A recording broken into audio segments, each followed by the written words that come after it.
नमस्ते। आप सुन रहे हैं रहस्य के उस पार, जहां हम बात करते हैं उन सवालों की जो अक्सर पूछे तो जाते हैं मगर जवाब मिलते नहीं। मैं हूं आरबी और आज का विषय है आत्मा, विज्ञान और चेतना, आध्यात्मिकता का वैज्ञानिक रहस्य। तो चलिए शुरू करते हैं एक ऐसी यात्रा पर जहां विज्ञान और अध्यात्म साथ चलेंगे। आत्मा क्या है और विज्ञान क्या कहता है? हमने बचपन से सुना है आत्मा अमर है। धार्मिक ग्रंथ कहते हैं आत्मा शरीर बदलती है पर खुद नहीं मरती। लेकिन सवाल यह है, क्या आत्मा सच में कोई सत्ता है या बस एक धारणा? विज्ञान की नजर से देखें तो आत्मा को मापा नहीं जा सकता, देखा नहीं जा सकता। लेकिन क्वांटम भौतिकी जैसे क्षेत्र अब ये मानने लगे हैं कि हो सकता है हमारे अस्तित्व के पीछे कोई ऐसी ऊर्जा हो जिसे हमने अभी तक समझा नहीं। कुछ वैज्ञानिक कहते हैं आत्मा को समझना है तो हमें पारंपरिक विज्ञान से बाहर आना होगा, कुछ नया सोचना होगा। अब आते हैं चेतना पर, यानी कॉन्शियसनेस। जब आप खुद को सोचते हुए सोच सकते हैं, जब आप खुद से सवाल कर सकते हैं, वो चेतना है। विज्ञान कहता है कि ये सब दिमाग के न्यूरॉन्स का खेल है। लेकिन बड़ी बात यह है, कोई भी वैज्ञानिक अभी तक ये नहीं समझ पाया कि कैसे मस्तिष्क की केमिकल रिएक्शन से स्वजागरूकता पैदा होती है। कुछ थ्योरी कहती है कि चेतना मस्तिष्क की उत्पत्ति नहीं, बल्कि वो कहीं और से आती है। मस्तिष्क तो बस एक रिसीवर है, जैसे रेडियो। जरा सोचिए, अगर चेतना मस्तिष्क के बाहर भी हो सकती है तो फिर आत्मा का होना सिर्फ कल्पना नहीं, एक संभावना है। क्या विज्ञान और अध्यात्म एक साथ चल सकते हैं? अक्सर कहा जाता है कि विज्ञान और अध्यात्म एक दूसरे के विरोधी हैं। पर क्या ऐसा है? ध्यान, मेडिटेशन अब एक धार्मिक क्रिया नहीं, बल्कि मेडिकल टूल बन चुका है। एमआरआई स्कैन दिखाते हैं कि ध्यान करने से दिमाग की संरचना बदलती है, चिंता, अवसाद कम होते हैं। यानी हमारी चेतना हमारे शरीर पर असर डाल सकती है।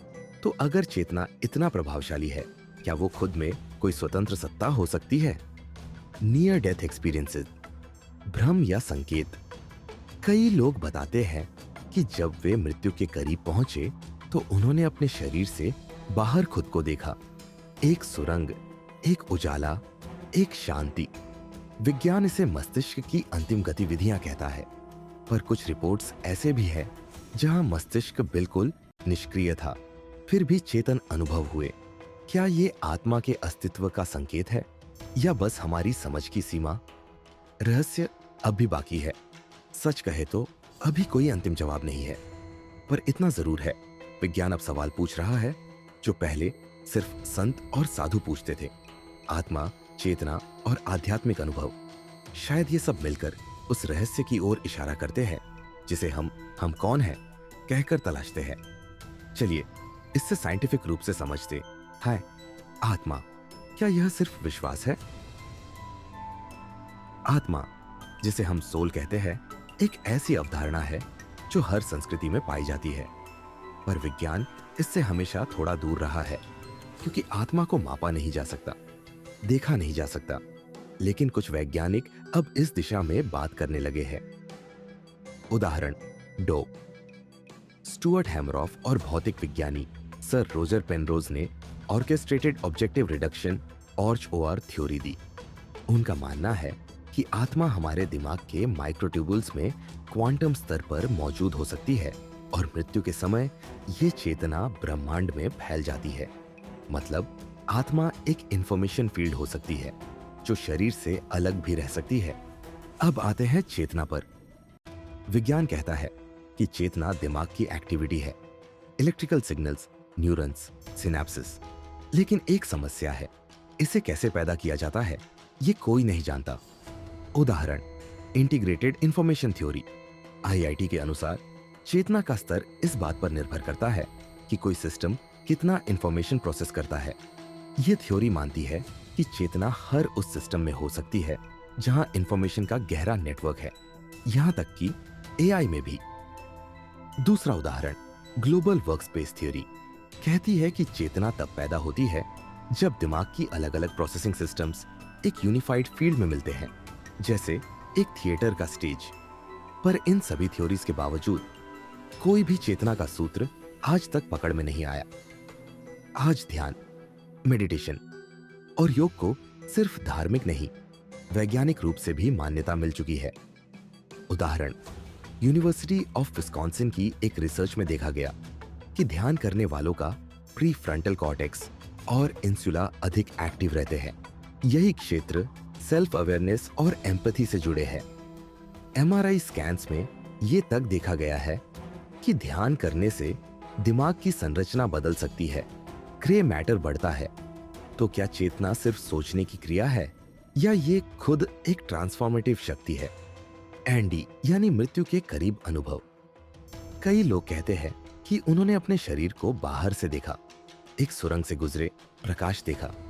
उदाहरण, डो पिम वैन लोमेल ने ऐसे सैकड़ों मरीजों पर अध्ययन किया जो कार्डियक अरेस्ट से गुजर चुके थे। उनमें से कई ने गहन चेतना अनुभव किए, जबकि ईईजी पर कोई ब्रेन एक्टिविटी नहीं थी। चेतना शायद शरीर से अलग भी काम कर सकती है। विज्ञान और अध्यात्म के बीच की रेखा धुंधली है। अब विज्ञान खुद सवाल पूछ रहा है जो पहले सिर्फ संतों और योगियों के क्षेत्र में आते थे। क्या आत्मा कोई ऊर्जा है? क्या चेतना ब्रह्मांड से जुड़ी हुई है? इससे पहले कि आप बाहरी दुनिया में जाकर अपने सवालों के जवाब खोजें, पहले अपने अंदर झांकें। आपके दिल की इच्छाओं के कई जवाब आपके भीतर ही है। महान लोगों के पास सदियों से जो सबसे बड़ा रहस्य रहा है वह उनके आविष्कार और खोज नहीं थे, बल्कि यह उनके अवचेतन मन को नियंत्रित करने की उनकी क्षमता थी। आपका अवचेतन मन आपके शरीर का उपचारक है। अपने अवचेतन मन को ऐसी बातें सुझाई जैसे कि मैं सुबह 5 बजे उठूंगा, और आपका अवचेतन मन एक वफादार सेवक की तरह आपकी बात मानेगा। एक खुशहाल जीवन का नियम विश्वास का नियम है।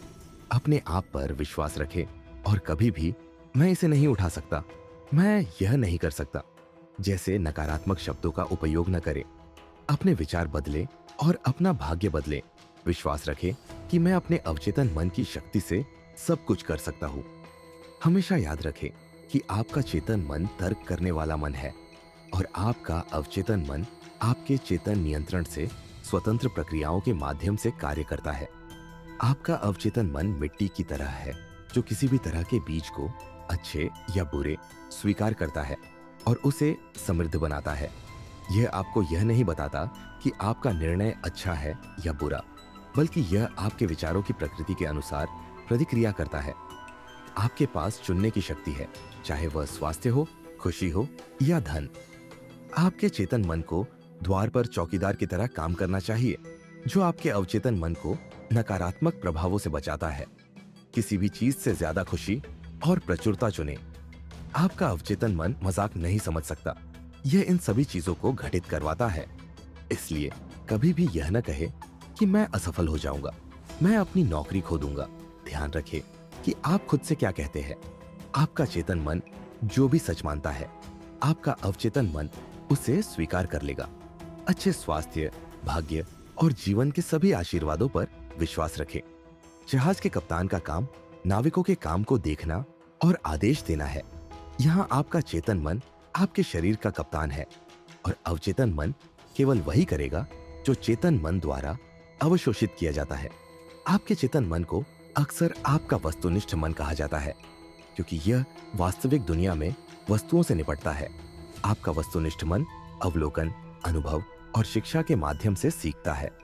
हमेशा एक सुखद अंत या अपनी समस्या के अनुकूल समाधान के बारे में सोचें। आप जो कल्पना करते हैं उसे आपका अवचेतन मन स्वीकार करेगा और उसे पूरा करेगा। अपने दिमाग से खुद का इलाज करना संभव है, लेकिन प्लेसबो प्रभाव में सकारात्मक सोच से कहीं ज्यादा शामिल है। प्लेसबो प्रभाव तब होता है जब प्लेसबो या डमी उपचार लेने के बाद किसी व्यक्ति का शारीरिक या मानसिक स्वास्थ्य बेहतर होने लगता है। सबसे आम सिद्धांतों में से एक ये है कि प्लेसबो प्रभाव किसी व्यक्ति की अपेक्षाओं के कारण होता है। अपने चेतन मन को सर्वश्रेष्ठ की उम्मीदों में व्यस्त रखें और आपका अवचेतन मन आपकी आदतन सोच को ईमानदारी से दोहराएगा। जीवन में सभी परेशानियां अधूरी इच्छाओं के कारण होती है। यदि आप अतीत, कठिनाइयों और नकारात्मक सोच में डूबे रहते हैं तो आपका अवचेतन मन उसी के अनुसार प्रतिक्रिया करता है और आप अपनी खुशी के रास्ते पर चल पड़ते हैं। जो कुछ तुम चाहते हो, जब तुम प्रार्थना करो तो विश्वास करो कि तुम्हें मिल गया है और वह तुम्हारे पास होगा। हमारी इच्छा पहले से ही पूरी हो चुकी है और यह प्राप्ति भविष्य में एक चीज के रूप में होगी। अपने आप को अक्सर याद दिलाए कि उपचार की शक्ति आपके अपने अवचेतन मन में है। आस्था एक बोए गए बीज की तरह है। अपने मन में विचार रोपे, उसे सींचे और उम्मीद के साथ खाद दे और उसे साकार करे। अपने प्रियजनों के स्वास्थ्य के लिए प्रार्थना करना सीखें। अपने मन को शांत करें और एक सार्वभौमिक व्यक्तिपरक मन के माध्यम से संचालित स्वास्थ्य, जीवन शक्ति और पूर्णता के विचार आपके प्रियजन के मन में महसूस किए जाएंगे और पुनर्जीवित होंगे।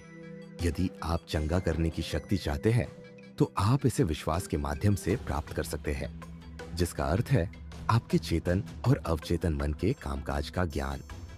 बीमारी और आपको चोट पहुंचाने या नुकसान पहुंचाने वाली किसी चीज पर विश्वास करना एक मूर्खतापूर्ण कार्य है।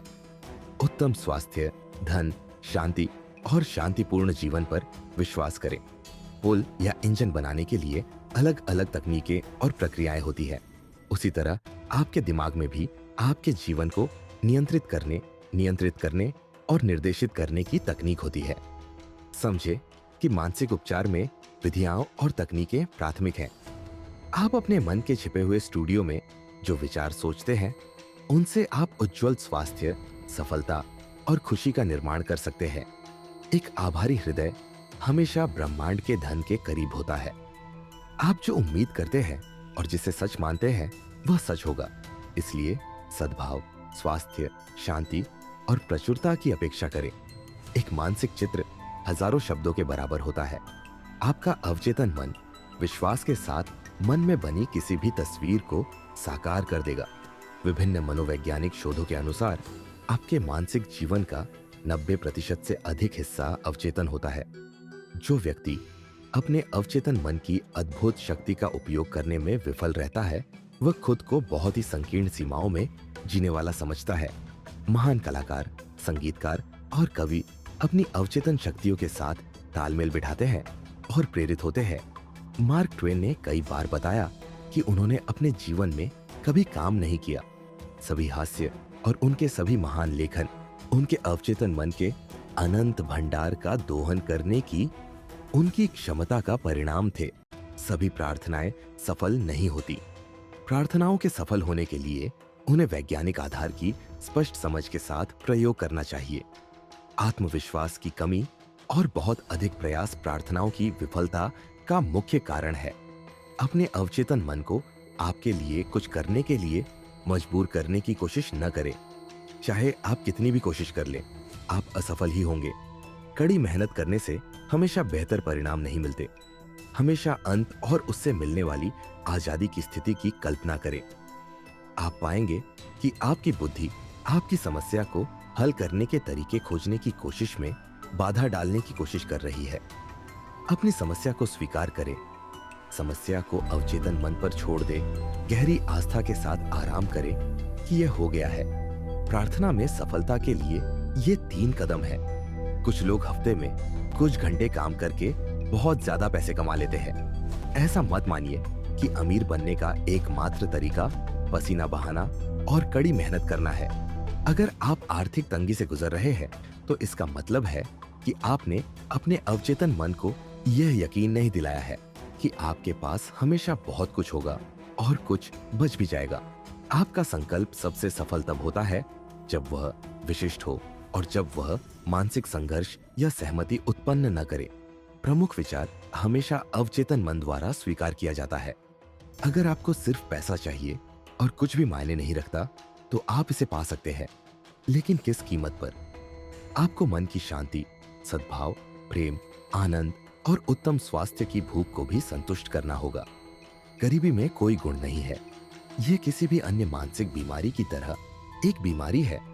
यदि आप निवेश के बारे में मार्गदर्शन चाहते हैं या यदि आप अपने स्टॉक और बॉन्ड के बारे में चिंतित हैं, तो चुपचाप दावा करें, अनंत बुद्धि मेरे सभी वित्तीय लेन देन को नियंत्रित और देखती है। मैं जो कुछ भी करूंगा वह सफल होगा। यदि आप इसे बार बार पूर्ण विश्वास और आत्मविश्वास के साथ करते हैं तो आप पाएंगे कि आपको बुद्धिमानी से निवेश करने के लिए मार्गदर्शन मिलेगा। आप नुकसान से सुरक्षित रहेंगे। सफलता का सच्चा आंतरिक अर्थ जीवन जीने के उद्यम में सफल होना है। इस धरातल पर शांति, आनंद और खुशी की एक लंबी अवधि को सफलता कहा जा सकता है। जीवन की वास्तविक चीजें जैसे शांति, सद्भाव, अखंडता, सुरक्षा और खुशी अमूर्त है। वे मनुष्य के गहरे आत्म से आते हैं। इन गुणों पर ध्यान लगाने से हमारे अवचेतन में स्वर्ग के ये खजाने बनते हैं। मेरे अवचेतन मन की अनंत बुद्धि सर्वज्ञ है। यह अब मुझे आदर्श घर दिखाता है जो मेरी सभी आवश्यकताओं को पूरा करता है और जिसे मैं वहन कर सकता हूँ। मैं अब इस अनुरोध को अपने अवचेतन मन की ओर मोड़ रहा हूँ। मुझे पता है कि यह मेरे अनुरोध की प्रकृति के अनुसार प्रतिक्रिया करता है। मैं इस अनुरोध को पूर्ण विश्वास और भरोसे के साथ जारी करता हूँ, ठीक उसी तरह जैसे एक किसान जमीन में बीज बोता है, विकास के नियमों पर पूरी तरह भरोसा करते हुए। मेरे अवचेतन मन की अनंत बुद्धि सर्वज्ञ है।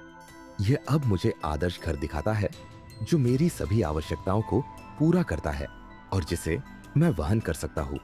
मैं अब इस अनुरोध को अपने अवचेतन मन की ओर मोड़ रहा हूँ। मुझे पता है कि यह मेरे अनुरोध की प्रकृति के अनुसार प्रतिक्रिया करता है। मैं इस अनुरोध को पूर्ण विश्वास और भरोसे के साथ जारी करता हूँ, ठीक उसी तरह जैसे एक किसान जमीन में बीज बोता है, विकास के नियमों पर पूरी तरह भरोसा करते हुए। जब आपको कोई कठिन निर्णय लेना पड़े या जब आपको अपनी समस्या का कोई समाधान नजर न आए तो तुरंत उसके बारे में रचनात्मक ढंग से सोचना शुरू कर दें। अगर आप डरे हुए और चिंतित हैं तो आप वास्तव में सोच नहीं रहे हैं। सच्ची सोच भय से मुक्त होती है। आप यह सोचकर उत्तर देने में देरी करते हैं कि इसमें बहुत समय लगेगा या यह कोई बड़ी समस्या है। आपके अवचेतन मन में कोई समस्या नहीं है, वह केवल उत्तर जानता है। दिन भर में आपका चेतन मन झुंझलाहट, संघर्ष और विवादों में उलझा रहता है। इसे समय समय पर इंद्रिय प्रमाणों से दूर हटकर चुपचाप अपने अवचेतन मन की आंतरिक बुद्धि से संवाद करने की आवश्यकता होती है। मार्गदर्शन, शक्ति और अधिक बुद्धिमत्ता का दावा करके दिन भर में आपका चेतन मन झुंझलाहट, संघर्ष और विवादों में उलझा रहता है। इसे समय समय पर इंद्रिय प्रमाणों से दूर हटकर चुपचाप अपने अवचेतन मन की आंतरिक बुद्धि से संवाद करने की आवश्यकता होती है। मार्गदर्शन, शक्ति और अधिक बुद्धिमत्ता का दावा करके मेरे अंदर की अनंत बुद्धि सब कुछ जानती है। सही निर्णय मुझे ईश्वरीय आदेश से पता चलता है। जब वह आएगा तो मैं पहचान लूंगा। सच्ची और स्थायी खुशी आपके जीवन में उस दिन आएगी जब आपको यह स्पष्ट एहसास होगा कि आप किसी भी कमजोरी पर काबू पा सकते हैं। जिस दिन आपको एहसास होगा कि आपका अवचेतन मन आपकी समस्याओं को हल कर सकता है, आपके शरीर को स्वस्थ कर सकता है और आपको आपके सबसे प्यारे सपने से भी आगे ले जा सकता है। जब आप अपने सभी तरीकों का नेतृत्व, मार्गदर्शन, शासन और निर्देशन करने के लिए भगवान अपने अवचेतन मन की शक्ति और बुद्धि पर भरोसा करते हैं तो आप संतुलित, शांत और तनाव मुक्त हो जाएंगे। जब आप सभी के लिए प्यार, शांति और सद्भावना का संचार करते हैं तो आप वास्तव में अपने जीवन के सभी दिनों के लिए खुशी का एक ढांचा बना रहे होते हैं। खुशी और सद्गुण एक दूसरे के पूरक हैं। न केवल सबसे अच्छे लोग सबसे खुश होते हैं, बल्कि सबसे खुश लोग आमतौर पर जीवन को सफलतापूर्वक जीने की कला में सबसे अच्छे होते हैं। ईश्वर आप में सर्वोच्च और सर्वश्रेष्ठ है। ईश्वर के प्रेम, प्रकाश, सत्य और सुंदरता को अधिक व्यक्त करें और आप आज दुनिया के सबसे खुश व्यक्तियों में से एक बन जाएंगे। थकान या बुढ़ापे का किसी भी आध्यात्मिक गुण या शक्ति पर कोई प्रभाव नहीं पड़ता। धैर्य, दया, सत्यनिष्ठा, विनम्रता, सद्भावना, शांति, सद्भावना ऐसे गुण और विशेषताएं हैं जो कभी बूढ़ी नहीं होती। राल्फ वॉल्डो इमर्सन ने कहा, हम किसी व्यक्ति की उम्र तब तक नहीं गिनते जब तक कि गिनने के लिए कुछ और न हो। आपके सफेद बाल एक संपत्ति है। ये सोचते हुए किसी अवसर को हाथ से न जाने दें कि मैं इसे लेने के लिए बहुत बूढ़ा हो गया हूं।